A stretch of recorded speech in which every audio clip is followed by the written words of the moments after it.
अस्सलाम वालेकुम। Lecture number 4 में आप सबको खुश आमदीद। आज के इस लेक्चर में जो टॉपिक हमने कवर करने हैं वो है copyrights, data protection regulations, reasons of data loss and backup.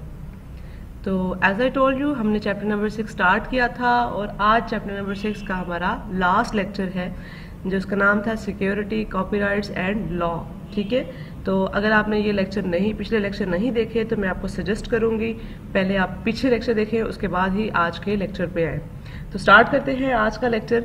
और सबसे पहले हम पढ़ेंगे कॉपीराइट एक्ट्स क्या होते हैं। कॉपीराइट्स एक्ट्स क्या है, सवाल ऐसा क्या आएगा आपका, briefly discuss the copyright act. ठीक है, तो सवाल आपका ये आएगा, इसका जवाब ये है कि कॉपीराइट एक्ट क्या है कि एक ऐसा लॉ है, ऐसा प्रिंसिपल है, ऐसा असूल है जिसमें सॉफ्टवेयर की प्राइवेसी को हम गवर्नर करते हैं।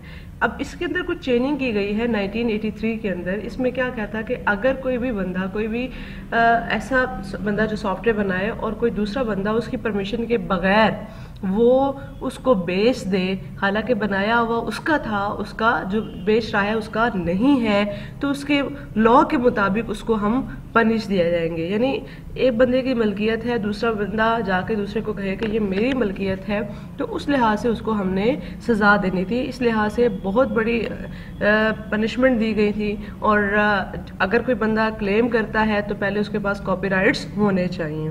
तो ये सवाल था आपका। अब मूव करते हैं next topic, data protection regulation. इसका क्वेश्चन क्या आएगा, what is the purpose of data protection regulations, what are the principles of data protection acts. Data protection क्या है, ये डिफाइन करेगा, इंश्योर करेगा डाटा की प्रोटेक्शन को, कि आपका डाटा प्रोटेक्ट है। ठीक है, बहुत सारी कंट्रीज हैं, स्पेशली वेस्टर्न कंट्रीज जो हैं वो इसको इन्फोर्स करती हैं कि ये प्रोटेक्शन जो रूल्स हैं वो लाजमी लागू होने चाहिए। अगर हम इसकी बात करें, इसके कुछ असूल होते हैं। क्या असूल है, सबसे पहला असूल ये है कि the purpose of keeping the personal data must be clearly defined by the organisation that obtain data. यानी आप किसी से डाटा ले रहे हैं, कोई भी ऑर्गेनाइजेशन है वो किसी से डाटा ले रही है, सबसे पहले उसका पर्पस बताएगा कि इसका पर्पस क्या है, मैं ये डाटा क्यों गेन कर रहा हूँ। ठीक है, दूसरा ये है कि the individually about whom data is collected must be inform about the identity of the organisation or individual that collect the data. जो भी डाटा कलेक्ट करता है पहले उसकी आइडेंटिटी पता होनी चाहिए कि ये ऑर्गेनाइजेशन है जो डाटा कलेक्ट कर रही है। अच्छा जी, अब हम डिस्कस करेंगे कुछ इंपॉर्टेंट प्राइवेसी एक्ट्स के हमारे कौन कौन से इंपॉर्टेंट प्राइवेसी एक्ट्स हैं। इस हवाले से सवाल आपका आ सकता है, briefly explain some important privacy acts. सबसे पहले हमें दिया गया था 1980 में प्राइवेसी एक्ट, उसके बाद 1984 में केबल कम्युनिकेशन पॉलिसी का एक एक्ट दिया गया था, थर्ड डाटा प्रोटेक्शन एक्ट 1984 में दिया गया था, और इसके 8 प्रोटेक्शन प्रिंसिपल्स हैं जो बहुत ही इंपॉर्टेंट है। पेपर के हवाले से आपने इनको ध्यान से रीड करना है। ठीक है, तो नेक्स्ट मूव करते हैं। 1987 में कंप्यूटर सिक्योरिटी पे एक एक्ट पेश किया गया था, 1988 में वीडियो प्राइवेसी पे एक एक्ट पेश किया गया था, और 6 हमारे पास है मैचिंग प्राइवेसी प्रोटेक्शन एक्ट 1988 के अंदर दिया गया था। कंप्यूटर मिसयूज का एक एक्ट दिया गया था 1990 के अंदर, और 1998 में डाटा प्रोटेक्शन एक्ट हम लोगों ने इंट्रोड्यूस करवाया था। अच्छा, 1984 के अंदर जो 8 डाटा प्रोटेक्शन प्रिंसिपल बयान किए गए थे वो कुछ यूँ थे कि पहला ये था कि जो इन्फॉर्मेशन एक पर्सनल डाटा का हम गेन कर रहे हैं, किसी का भी पर्सनल डाटा हम यूजर का ले रहे हैं, वो अकॉर्डिंग टू लॉ होने चाहिए और फेयरली हम लोगों ने उसको गेन करना है। कोई अपने पर्सनल के लिए हम लोगों ने उसको यूज नहीं करना। दूसरा है personal data shall be held on the specified law purpose and personal data shall not be use or disclose for the unspecified purpose. दोनों का मतलब ये है कि जो स्पेसिफिक पर्पस या लॉ के मुताबिक आप लोगों ने वो डाटा गेन किया है, आपने उसी के लिए यूज करना है। अपने कोई अनस्पेसिफाइड पर्पस जो आपने स्पेसिफाई नहीं किया, यानी at the time of gaining data, जब आप डाटा हासिल कर रहे थे, जो आपने पर्पस दिए थे उससे हट के आपने उसको यूज नहीं करना।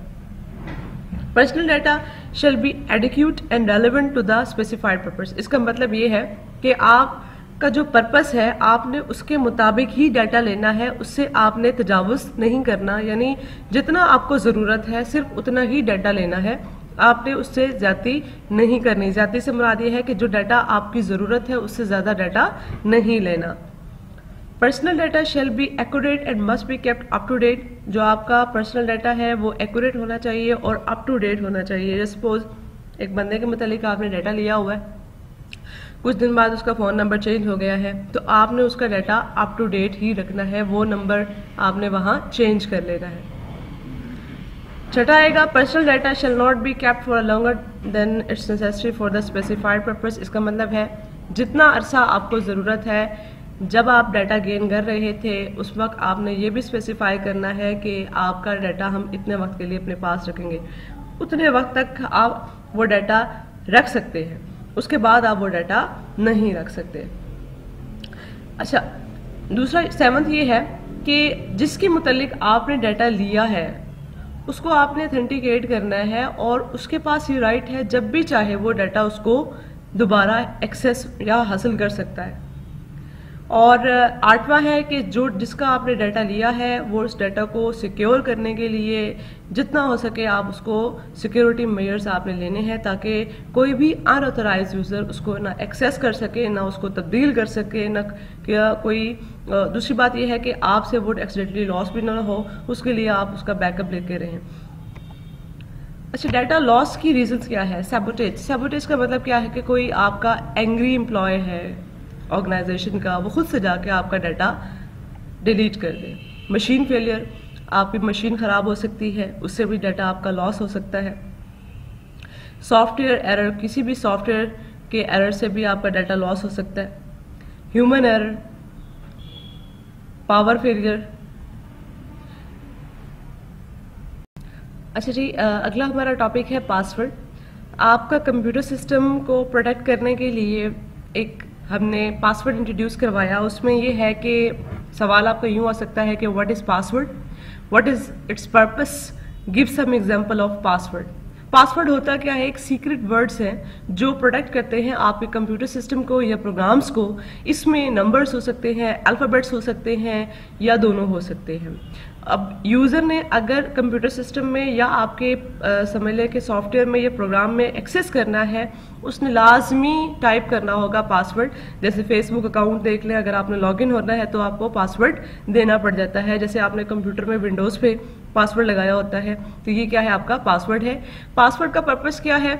आप सब जानते हैं कि पासवर्ड का पर्पस क्या है कि आपके कंप्यूटर को सिक्योर करे, ठीक है, और आपके यूजर को देखे कि वो ऑथराइज है या नहीं है।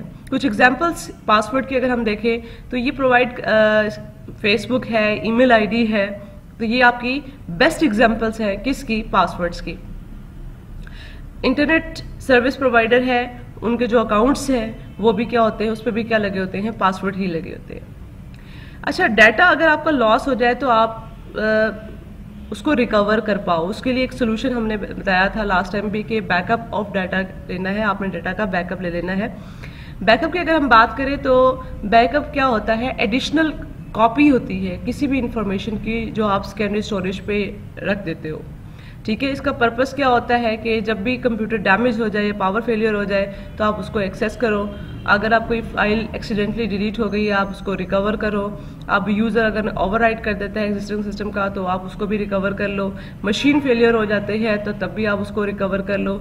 वायरस डैमेज कर देता है अगर आपका डाटा तो तब भी आप उसको रिकवर कर सकते हो। कंप्यूटर सिस्टम अगर चोरी हो जाए तब भी आप उसको, स्टोलन का मतलब है चोरी हो जाए, तब भी आप उसको रिकवर वहां से कर सकते हो। टाइप्स ऑफ बैकअप, बैकअप कितने होते हैं? 2 होते हैं। एक होता है कंप्लीट बैकअप, एक होता है इंक्रीमेंटल बैकअप। कंप्लीट बैकअप क्या है कि आपने पूरे के पूरे सिस्टम का, यानी जब से वो बना है अब तक आपने सारे की एडिशनल कॉपी ले ली, ये क्या है? कंप्लीट बैकअप है। अब फर्ज करो कि आप के हफ्ते, आप समझ लें कि 7 दिन आपने काम कर लिया और 8वें दिन आपने एक और काम किया और 8वें दिन का ही बैकअप लिया, पिछले 7 दिन का नहीं लिया। वो क्या है? इंक्रीमेंटल बैकअप, यानी जो आपने अगला स्टेप चेंज किया उसमें जो आपने बैकअप लिया वो क्या है? आपका इंक्रीमेंटल बैकअप। लेकिन अगर आपने 8 के 8 दिन का बैकअप ले लिया, that is called complete backup. Backup लेने के लिए कौन कौन सी आप मीडिया यूज़ कर सकते हो, कौन कौन से स्टोरेज मीडिया यूज़ कर सकते हो? सबसे पहले आपकी फ्लॉपी डिस्क है, बहुत पुरानी है, पहले यूज़ होती थी, 3.5 इंच का साइज़ होता था और इस पे आप डाटा की स्टोरेज करते थे, ये पुरानी है। उसके बाद आई मैग्नेटिक टेप और आप सब ही इससे फेमिलियर है। ये जो आपकी ऑडियो की सेट थी जिसमें रील होती थी, ये मैग्नेटिक टेप है और इसमें जो डाटा की एक्सेस होती थी वो सीक्वेंस होती थी। सीक्वेंस से मुराद क्या है, एक ही तरतीब से डाटा एक्सेस कर सकते हैं। जैसे ये देखें कि अगर आप पहले गाने पे हैं तो पूरी रील घूम के जाएगी, अगर आपने तीसरे गाने पे जाना है तो दूसरे से हो के जाएगी। तो सीक्वेंस मैनर में आप डाटा उसको एक्सेस कर रहे होते थे। उसके बाद सीडी आई, सीडी के बाद यूएसबी फ्लैश ड्राइव्स, ठीक है, ये कॉमन है, ठीक है। पेन ड्राइव्स आप इसको यूज़ भी कर रहे हैं आजकल बैकअप के लिए। आज के लेक्चर के लिए इतना काफ़ी। आपका होम टास्क ये है कि चैप्टर नंबर 6 के लास्ट में जो MCQs दिए गए हैं आपने इनको सॉल्व कर लेना है, और जब आप असाइनमेंट सबमिट करवाने आएंगे वीकली कॉलेज, तो देन मैंने वो चेक करने हैं जो लास्ट में आपको MCQs में दिए हुए हैं, आपने इसको सॉल्व करके आना है। आज के लेक्चर के लिए इतना काफ़ी। चैप्टर नंबर 6 हमारा एंड हो गया। नेक्स्ट लेक्चर में हमने स्टार्ट करना है चैप्टर नंबर 7। तब तक के लिए अल्लाह हाफिज़।